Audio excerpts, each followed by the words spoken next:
En Hebreos capítulo 1 vimos cómo Dios habla, cómo Dios siempre ha buscado hablar con el hombre desde la creación.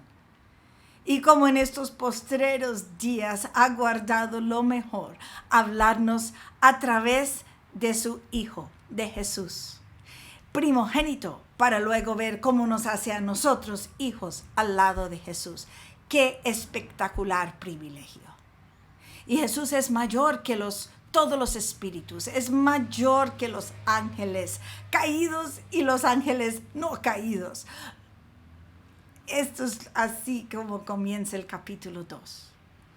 Hebreos capítulo 2, versículo 1.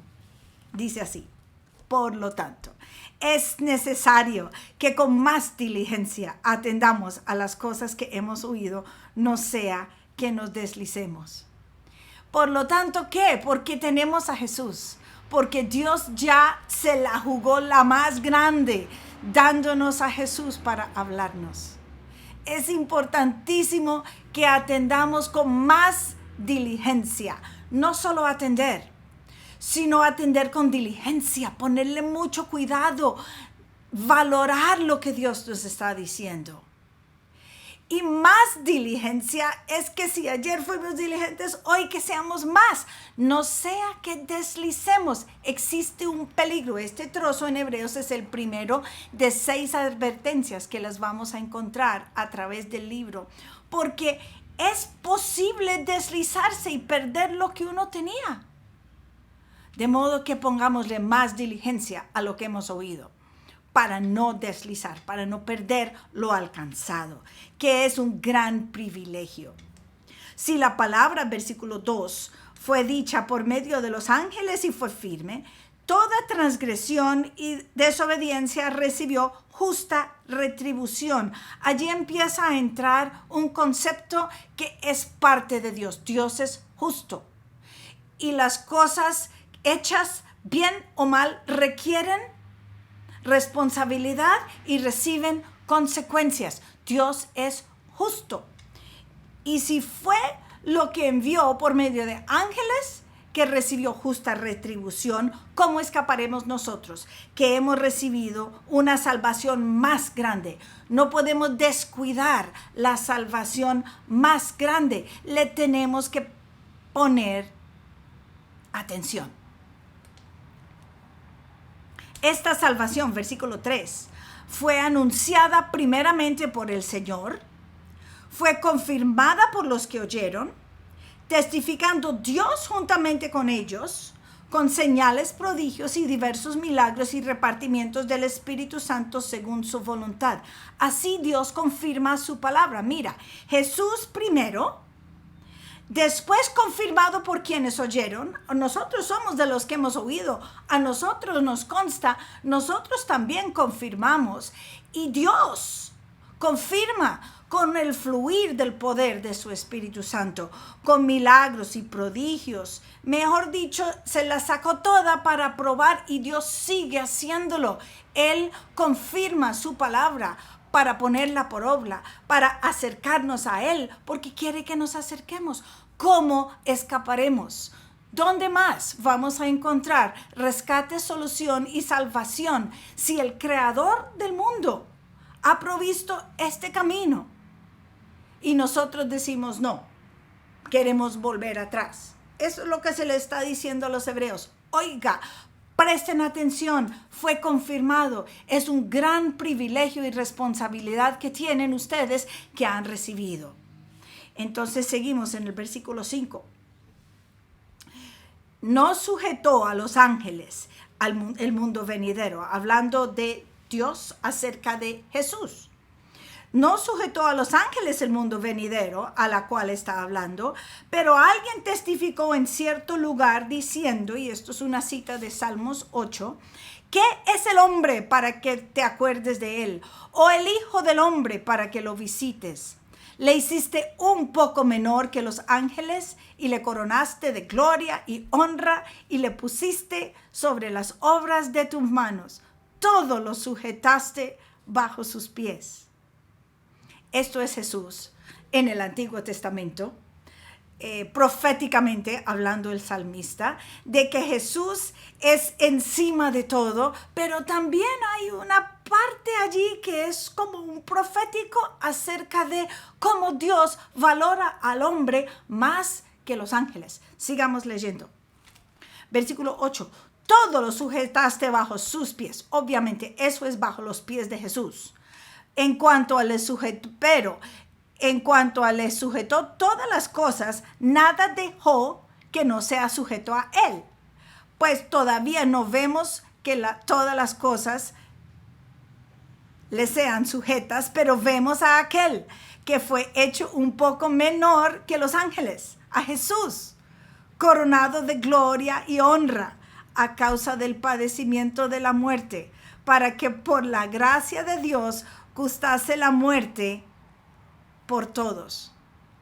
Comienza aquí, capítulo 2, con la comparación y la advertencia. Luego viene y nos habla de Jesús y dice que Jesús está encima de todo, porque recuerde, es gente que está creyendo que Jesús no es lo más alto, está creyendo que otras cosas pueden ser más valiosas que lo que es una relación con Jesús y lo que es la palabra de Dios revelada a través de Jesús. Dice, Jesús está por encima de todo, Jesús está por encima de todo, y aquí empieza a decir, mira, Jesús fue puesto encima de todo para que por la gracia de Dios gustase la muerte por todos. Jesús, Dios, tenía que ser hombre para poder probar la muerte, para poder morir.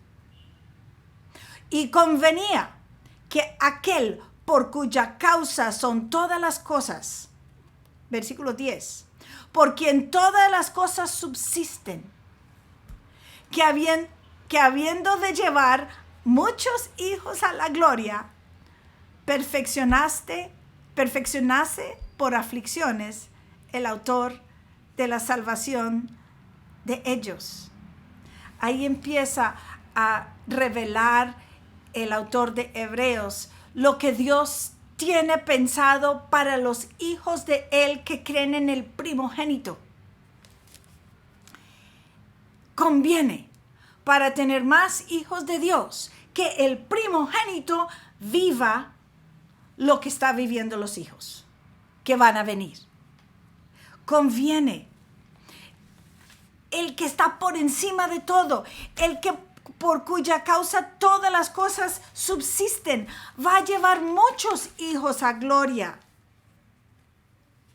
Pero es perfeccionado el Hijo por las aflicciones que va a vivir en la muerte. Ahora vamos a entender más y más profundamente a través del libro de Hebreos cómo se relacionan sacrificios y vidas y sumos sacerdotes que van a venir. Pero aquí Dios está restaurando a Jesús sobre el gobierno de todo, que fue siempre gobernador, pero el mundo no lo había conocido, no lo había entendido. Del 10 al 13, Dios está haciendo familia para el primogénito y para Dios Padre. Estamos viendo lo que Dios tiene preparado. Mira, el versículo 11, el que santifica, Dios santifica. Y los que son santificados, nosotros somos santificados. De uno son todos. Y por eso no se avergüenza Dios de llamarnos hijos. ¡Qué locura! El Hijo de Dios que está por encima de todo, Dios tiene preparado traer a través de él salvación y extender los privilegios del Hijo de Dios a los otros hijos de Dios, dándoles nombre, dándoles familia, haciéndoles otros hijos, no como el Hijo de Dios encima de todo, pero otros hijos por medio del Hijo de Dios, quien es Jesús. Y no se avergüenza Dios de llamarnos hijos. Y Jesús no se avergüenza de llamarnos en este contexto hermanos, porque hemos caminado, hemos escuchado, hemos gustado, hemos testificado y hemos sido cambiados, hemos sido rescatados para poder escucharlo a Él y caminar como Él nos enseña.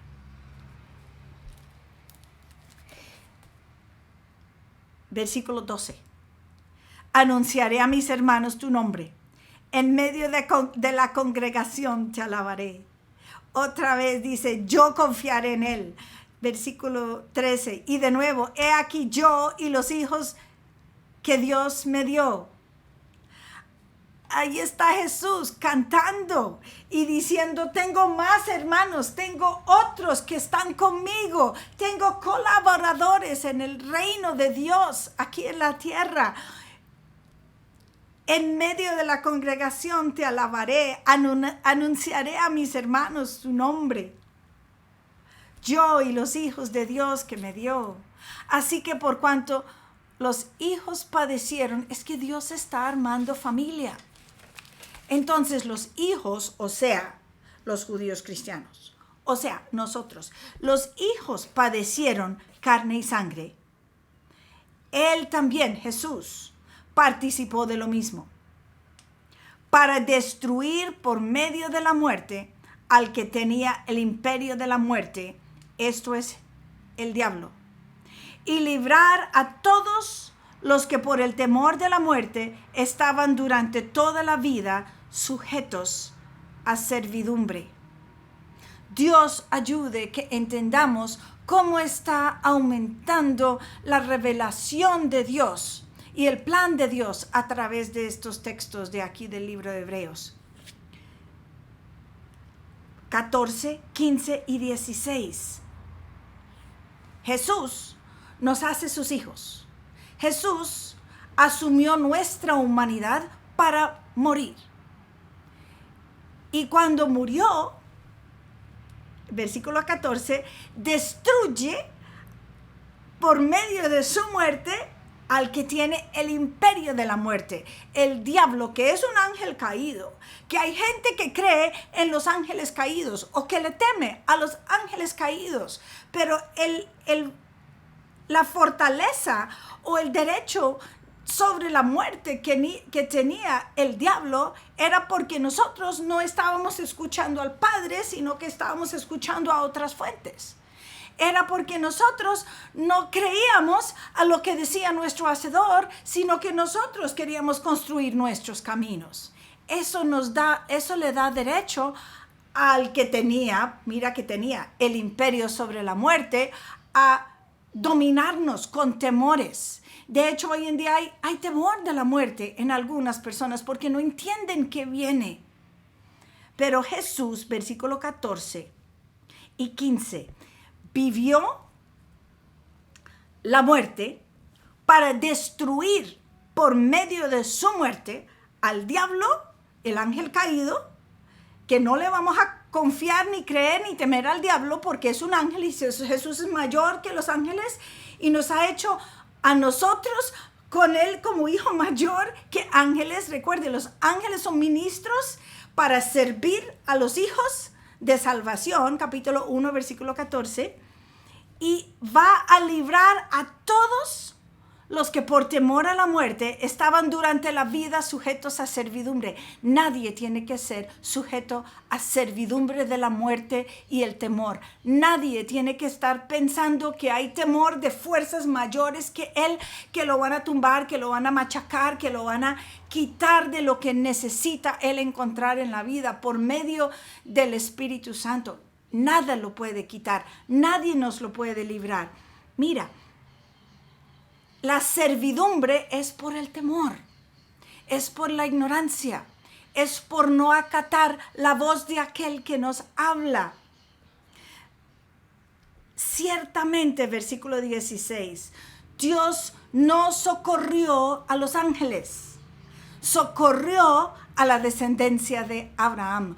Los hijos de Abraham aquí eran judíos cristianos. Hoy en día todo comienza, Jesús llega y trae la vida y la palabra a los judíos que se convierten en cristianos, pero luego la historia sigue y todo el que nace de él es una descendiente o un descendiente de Abraham, porque Abraham, como el papá de la fe, los que han nacido por fe ya son de la descendencia de Abraham. Así lo dice la Biblia.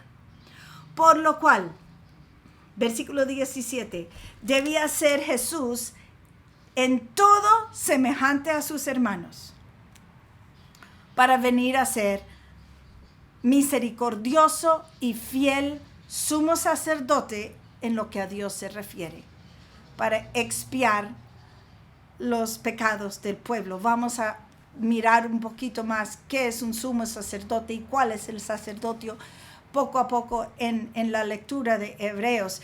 Pero pilles esta parte. Todo Jesús iba a venir a ser misericordioso y fiel. Era, pero viene a ser porque lo experimenta en su condición de hombre y en su papel como sacerdote y sumo sacerdote. Versículo 18. En cuanto a que Jesús mismo padeció siendo tentado, es poderoso para socorrer a los tentados. Tengamos eso en cuenta. La humanidad de Jesús no es una debilidad. La humanidad de Jesús fue algo que vivió Jesús durante una trayectoria en la tierra que lo identificó y le dio derecho de tener nombre de hijo de hombre, porque fue hombre para gustar de la muerte, para vivir, porque tenemos algunos decimos, pues no me entiende, no sabe, no entiende. Jesús fue tentado. Jesús vivió como hombre para poder venir y traernos a nosotros a Dios en su papel de sacerdote.